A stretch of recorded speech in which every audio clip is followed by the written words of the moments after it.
Well, Canadian police have declared a false alarm after sources led them to surround a residence during the manhunt for stabbing suspect Myles Sanderson.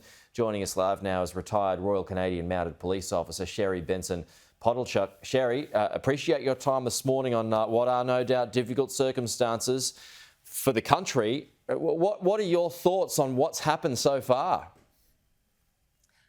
Good morning, Peter. Thank you for having me.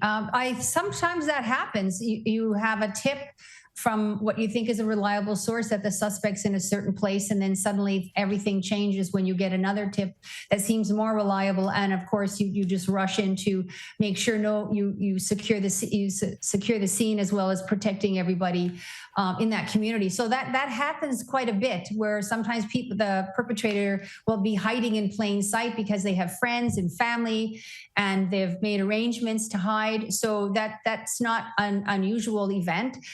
What it does for the community is just sort of brings up that anxiety again, watching this unfold in their community, knowing what the horrible tragedy that has unfolded the last 2 days. How much, I mean, it was sort of going into the mindset of an alleged killer here. How dangerous or even how much more dangerous does he become? The police are on the hunt. People would be aware of him. Not many, I would have thought, would want to house him or want anything to do with him. He'd be hungry. He'd be getting desperate, this fella. So what does that do to his mindset from your experience in the force? Well, the hunter becomes the prey, and so every day that they are searching for him, the anxiety and the stress level goes up, but also the potential for very serious danger and outcome, not only for the citizens and the RCMP, all the police, but for the suspect as well. So sometimes this is what happens, that it's the person might be hiding in plain sight, or they have friends and family that are helping them, which is against the law. Yeah. And I would strongly encourage not anybody who is trying to help them or even intimidated to help him, because judging by his criminal record and his history and the events that have just happened the last 2 days, this person is not to be approached in any way unless you're a police officer. Just how hard has this hit the province and the country, for that matter?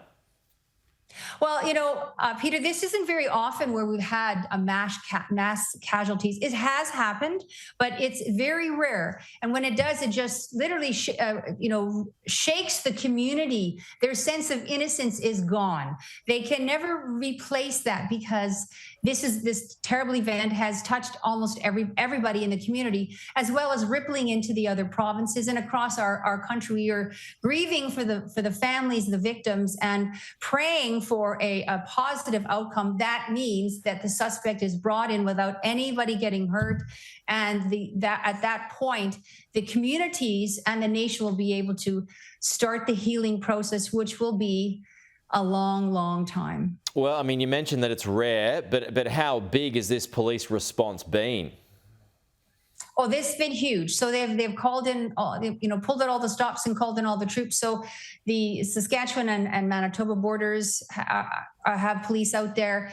In Saskatchewan, for sure, they're looking in every barn and things like that they can find where the suspect could possibly hide. So they're doing that, and that's the ground search is kind of hard, and they rely actually a lot on tips of I saw the suspect and I'm phoning in, and so they rely on the eyes and ears of the community, because there's more people out there than there can be police officers. Like most police agencies, there's always a resource shortage of manpower and person, who can, so that's the problem too. But and they've called in the Regina Police, Prince Albert Police, and the RCMP, of course. So there's a lot of people who are looking for this individual. Right. Now, tell me, Sherry, about the layout here. I mean, given the pictures, it all looks fairly remote.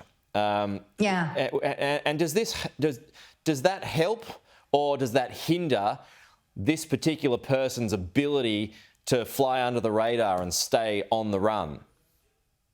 Well, it helps because there's like in Australia, there's a whole lot of nothing in between towns, right? In the Sure. I spent a year in Australia, so I know a little bit about the small towns and lots of farmyards. So it's very similar to Manitoba, Saskatchewan, and Alberta. We're flat. We got a lot of prairie, a lot of open spaces between towns where there's nothing. So if someone really wanted to hide and they had planned it and with food and resources, they could just hunker down in a barn in the middle of nowhere and stay there for several days, maybe even weeks. We just don't know. It's the unknown. And as police officers, they're always playing catch up because the perpetrator, the suspect, knows what he's doing. We are relying on finding tips and clues Sure. where he could possibly be. Yeah, and hoping he makes that eventual mistake, which is going to come at some point. Yes. We just don't know when at this stage. Sherry, really interesting to chat to you this morning. Thank you so much for bringing us up to speed on where the police investigation is at. Thank you. Thank you, Peter.